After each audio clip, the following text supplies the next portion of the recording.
자, 이번에는 인간, 자연, 기술이 공존하는 발전 두 번째 시간을 진행을 하도록 하겠습니다.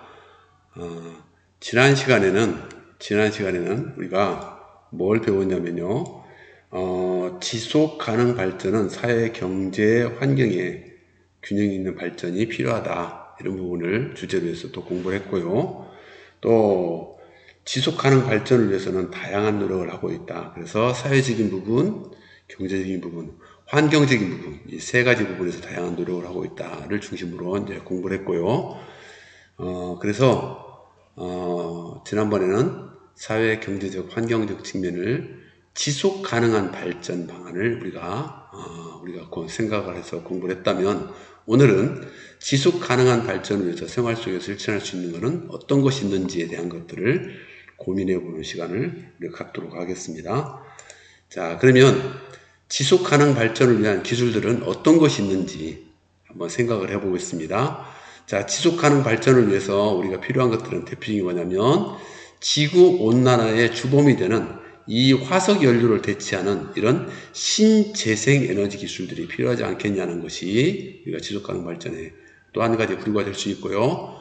또 토양이나 수질, 대기 등의 이런 환경 오염을 방지하는 오염 방지 기술도 예를 들 수 있고요. 또 소외된 계층을 위해서 우리가 기술들을 적절하게 공급해주는 이런 적정 기술들, 우리한테는 필요치 않은 기술이 될지 모르지만 또 소외된 계층이라든지 또 저소득에 해당되는 이런 사람들의 필요한 기술들이 있을 수 있습니다. 이런 사람들의 필요한 기술들을 우리가 한번 보도록 하겠습니다. 자, 적정 기술은 제품을 생산하고 사용하는 과정에서 최소한의 자원을 소비하는 이런 생태적인 기술로서의 지속 가능 발전을 우리가 얘기할 수 있지 않겠냐 생각을 하면서 우리가 정리를 해볼 수가 있을 것 같습니다. 그래서 이번 시간에는 신재생 에너지 기술은 어떤 게 있고, 오염 방지 기술들은 어떤 사례가 있고요. 또 적정 기술, 소외된 계층에서 제공될 수 있는 적정 기술들은 어떤 게 있는지를 보도록 하겠습니다.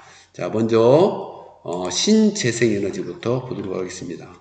자, 신재생 에너지의 첫 번째 적용되는 사례의 첫 번째가 바로 뭐냐면 액티브 하우스입니다.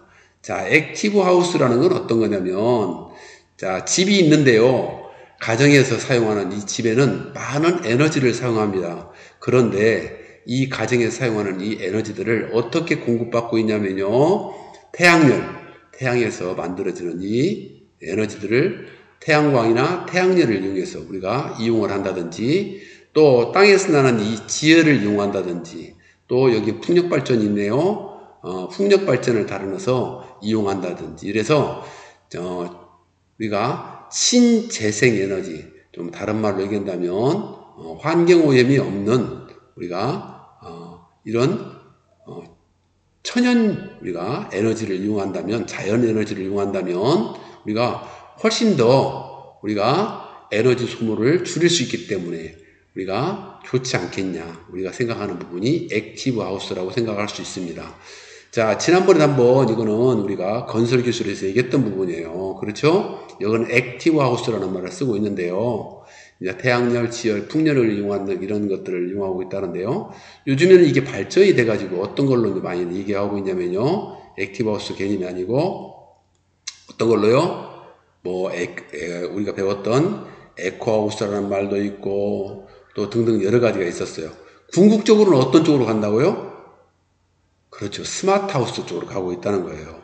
모든 것들이 자동화된 이런 시스템 쪽으로 되어 있는 그런 에너지 부분도 이렇게 친환경적인 부분을 고려하고 모든 시설물들이 자동화된 이런 시스템으로 가는 이런 스마트 하우스라는 개념으로 가고 있다는 것들을 지난번에 소개했던 것을 기억할 거라고 생각을 합니다.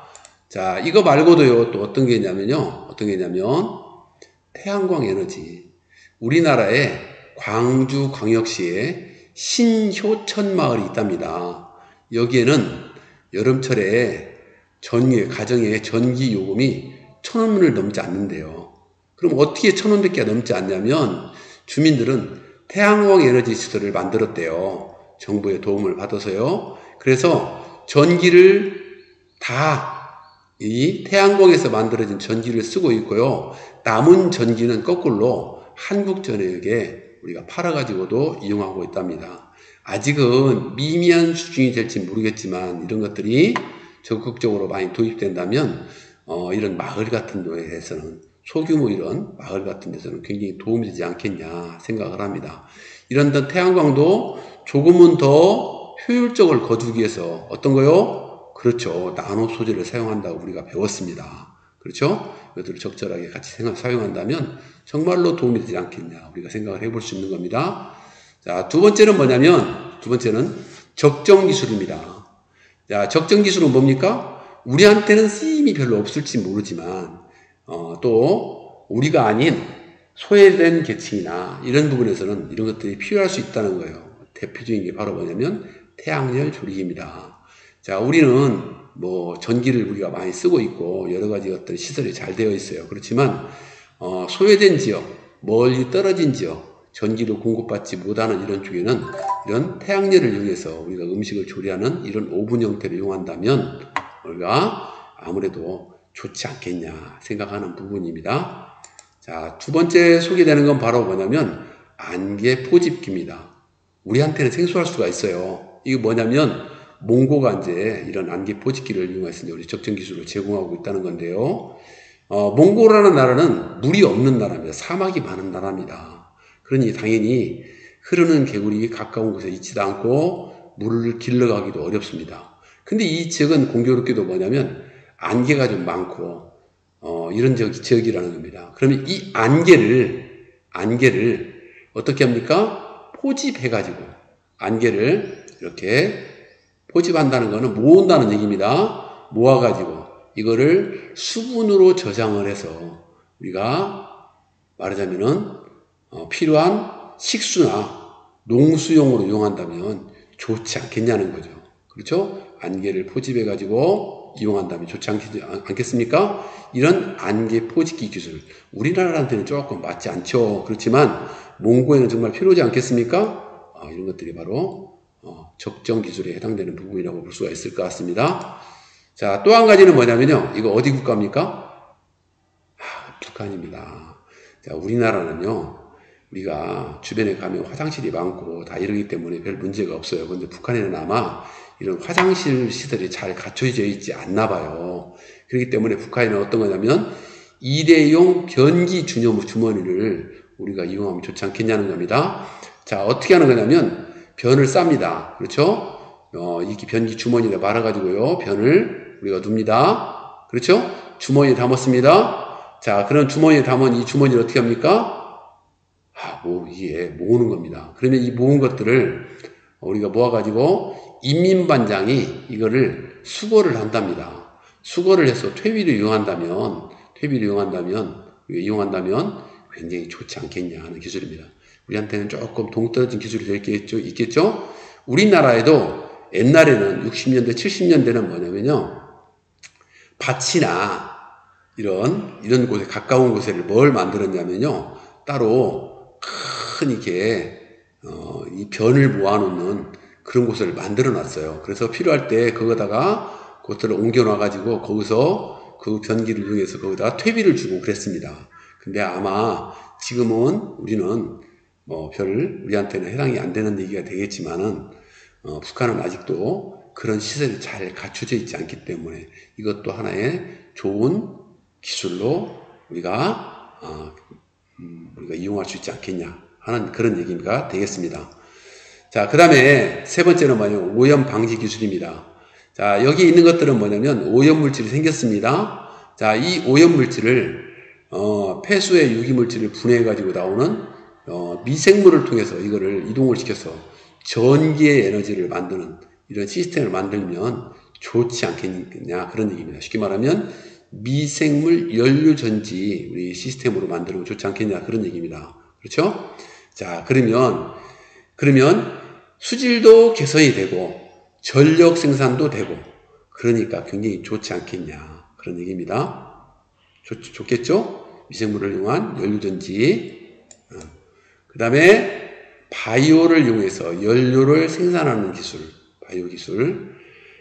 우리가 다 쓸모가 없어서 버려지는 이런 폐목재 같은 것들, 이런 것들을 이용해가지고 거기서 원료를 추출해가지고 이거를 바이오 연료로 재강을 해서 거기다가 이용한다면, 바이오 연료를 이용한다면 환경오염도 방지할 수 있고 우리가 좋지 않겠냐. 쉽게 말하면 버려지는 물질로 다시 재활용해가지고 연료를 이용할 수 있으니까 우리가 이 쓸모없는 버려지는 것들을 쓰레기도 우리가 줄일 수 있고 또 환경오염도 줄일 수 있고 에너지로도 이용할 수 있기 때문에 좋지 않겠냐는 그런 거를 소개하는 부분이 되겠습니다.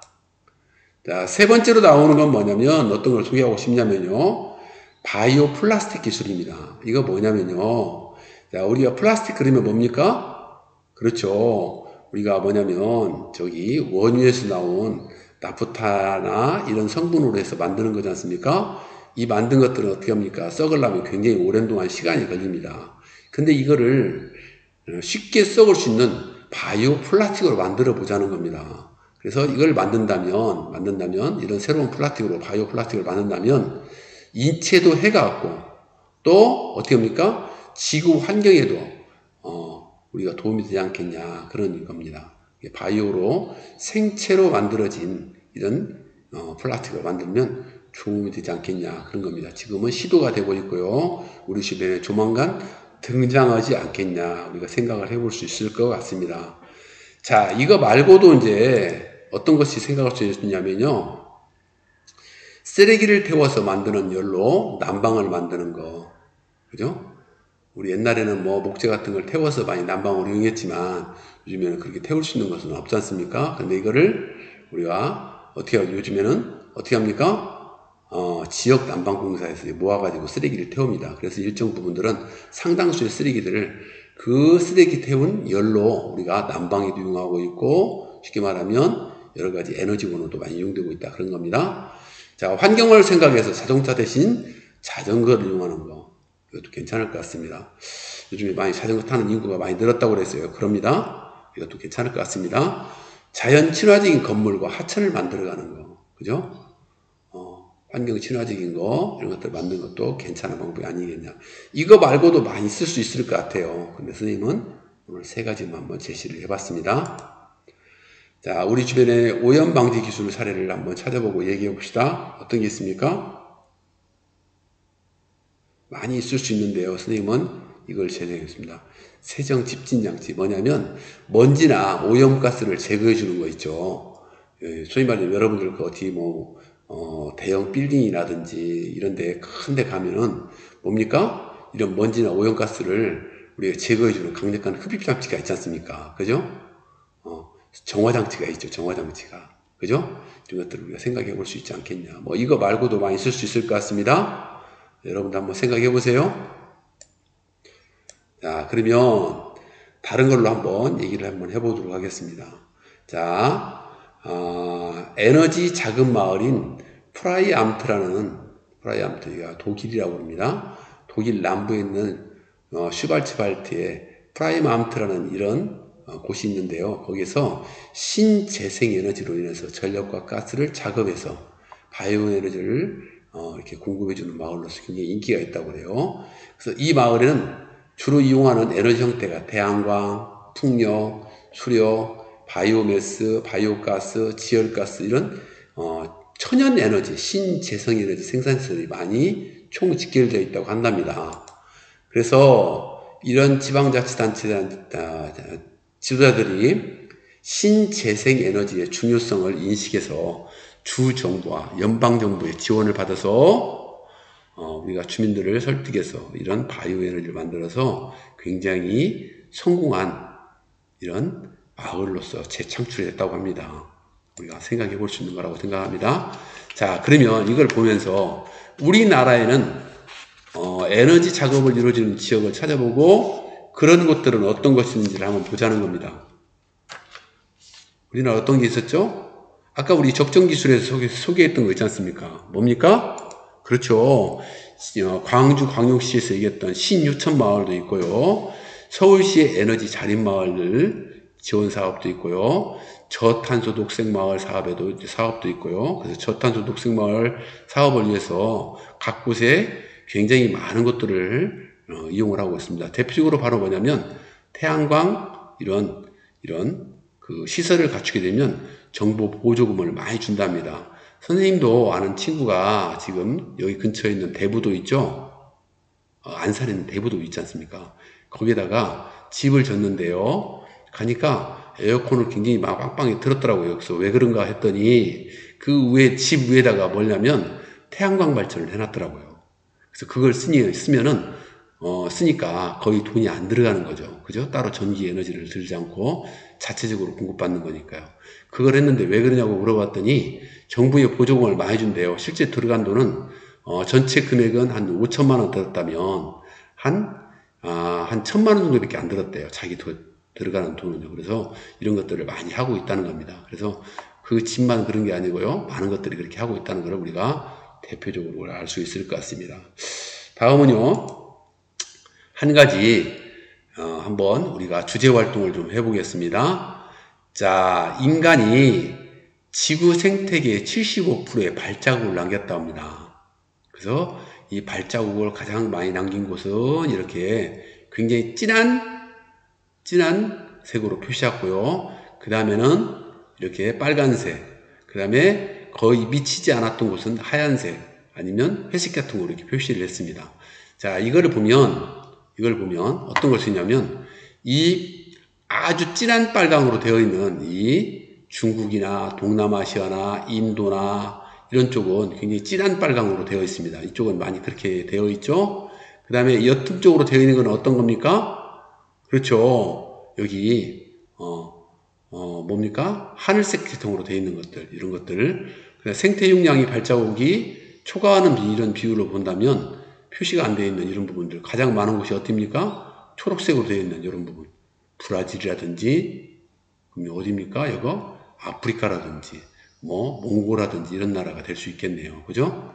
자, 그래서 이렇게 조사를 해봤답니다. 조사를 해봤더니 16년에 이게 8월달에 조사했는데 16년부터 9년까지 인간의 생태 발자국 지수를 분석한 결국 인구의 23%가 증가하고 세계 경제 규모가 153%까지 늘었답니다. 또 인간의 발자국 생태계에 미친 면적이 9% 증가해서 75%에 점점 늘어나고 있다는 거죠. 생태 발자국 숫자 지수는 인간이 소비하는 에너지, 식량, 주택, 도로 등에 만들기 위해서 자원들을 많이 생산하고 폐기물 처리하는 데 비용들이 많이 우리가 이게 비용들을 토지로 환산해서 나타낸 거랍니다. 그러니까 뭐냐면 생태 발자국, 생태 용량을 초과하는 비율, 이것들은 150% 이상이 되는 건 이런 게 되고요. 생태 용량이 생태 발자국이 쉽게 말하면 사람의 이게 미치는 비율이 적은 곳은 이렇게 표시를 했습니다. 그래서 아까 짙은 초록색으로 되어 있는 것들은 쉽게 말하면 뭡니까? 사람의 발자국이 상대적으로 적었다는 겁니다. 어떻게? 인구 비율에 비해서 그랬다는 겁니다. 자, 조사를 했더니 생태 발자국이 생태 용량을 초과하는 지역과 생태 용량이 생태 발자국을 초과하는 지역으로 이렇게 구분할 수가 있는데요. 생태 발자국이 생태 용량을 초과하는 지역은 어떤 겁니까? 하면은 아까 짙은 빨강으로 나와 있는 지역이 있죠.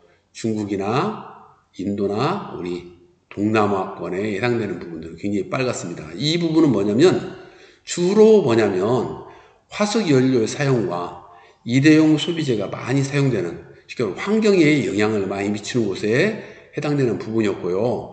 생태 용량이 생태 발자국을 초과하는 지역은 생태 용량이 크다는 거죠. 그죠? 생태 용량이 크다는 겁니다. 그러니까 환경이 잘 아직까지 보존되어 있다는 지역입니다. 그래서 아까 초록색으로 표시된 지역입니다. 몽골이나 브라질이나 대표적으로 또 어디가 있었습니까? 그렇죠. 아프리카 같은 곳이 있었습니다.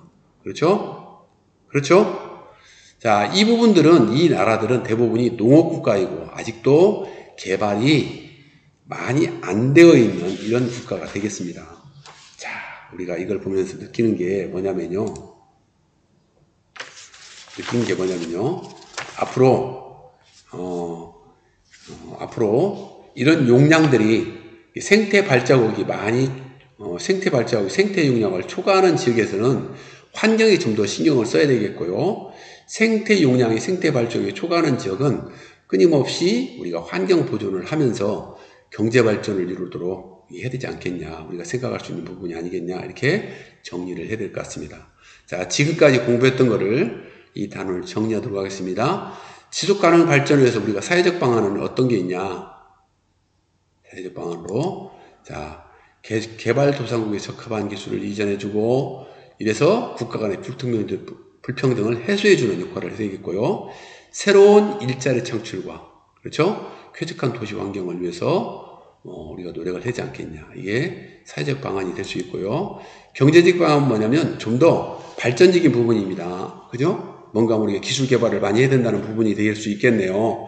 식량 부족을 해소하고, 상품 생산 과정에서 환경에 미치는 영향을 최소화하고, 자원 사용을 최소화해서, 또 수송수산 이용 감소를 해서 화석 연료 에너지 문제를 개선하는 이런 노력을 하지 않겠냐 하고 제시를 했던 부분이고요. 환경적인 부분에서는 뭘 얘기했냐면요. 지구 환경 보존 활동을 해야 될 것 같고요. 국가 차원의 체계적인 환경 관리, 그 다음에 신재생 에너지하고 효율적 에너지를 사용하는 이런 걸 통해서 환경 오염이나 기후 변화 방지를 노력을 해야겠고요. 재활용이나 폐기물 이런 것들을 최대로 줄여서 환경 보존 활동을 해야 되지 않겠냐라는 것들을 제시했던 부분이었고요. 지속가능 발전에서 우리가 기술적인 부분은 어떤 게 있냐면은 세 가지가 있었죠. 신재생 에너지 기술들을 적극적으로 도입하고, 환경 방지 기술을 적절하게 도입하고, 그 지역의 특성이나 국가 간에 필요한 우리가 기술을 도입하는 적정 기술들을 우리가 잘 도입하지 않겠냐 하고 우리가 정리하면 될 것 같습니다. 자, 그러면 지금까지 이제 6단원 인간 자연 기술이 공존하는 이런 발전에 대한 것을 공부를 했습니다. 자, 마지막으로 우리가 형성평가를 하도록 하겠습니다. 지속가능 발전을 위해서 지구온난화의 주범이 되는 화석연료를 대체하는 기술은 어떤 게 있었다고 그랬죠? 어떤 기술입니까? 그렇죠. 신재생에너지 기술이라고 그랬습니다. 그렇죠? 그렇죠? 자, 두 번째 물어보겠습니다. 다음 그림은 지속 가능 발전에 어떤 오염 방지 기술이 해야 되는가? 요거요? 어떤 기술이 해야 되겠죠? 이게 뭐였죠? 이게 뭐였습니까? 연료전지였습니다. 연료전지. 미생물 연료전지 기술이라고 얘기했습니다. 그렇죠? 자, 여러분들은 신재생에너지하고 미생물 연료전지라는 이거를 두 개를 여러분 그 위드랑에 글에다가 올려주면 되겠습니다. 이상으로 해서 단원 6을 마치고요. 여기까지가 이번 1학기 수업의 기말고사 시험 범위가 되겠습니다. 될 것 같고요. 다음 시간부터는 단원 1에 있는 부분을 수업을 하도록 하겠습니다. 대단히 수고 많으셨습니다. 수고 많으셨습니다.